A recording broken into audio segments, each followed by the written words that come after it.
എല്ലാവർക്കും നമസ്കാരം.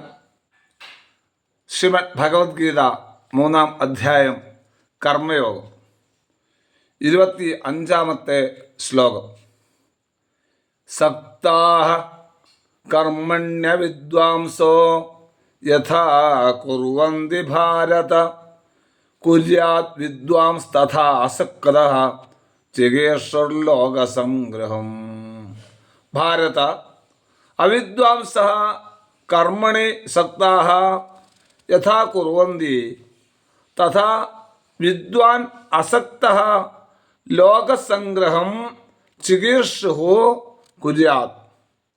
അല്ലയോ ഭാരതവംശജനായ അർജുന, അജ്ഞാനികൾ, അതായത് ആത്മജ്ഞാനം ഇല്ലാത്തവര് ഈ കർമ്മത്തിൻ്റെ ഫലം എനിക്ക് ലഭിക്കുമെന്ന വിചാരത്തോടുകൂടി എപ്രകാരമാണോ കർമ്മം ചെയ്യുന്നത് അപ്രകാരം തന്നെ ആത്മജ്ഞാനി ഫലാപേക്ഷ കൂടാതെ ലോകത്തിന് നന്മ ചെയ്യുവാൻ ഇച്ഛയുള്ളവനായിട്ട് കർമ്മം ചെയ്യണം.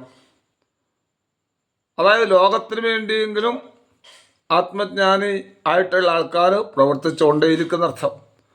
സക്താഃ കർമ്മണ്യ വിദ്വാംസോ യഥാ കുർവന്തി ഭാരത കുര്യാത് വിദ്വാംസ്തഥാ ആസക്തഃ ചികീർഷുർലോകസംഗ്രഹം. നന്ദി, നമസ്കാരം.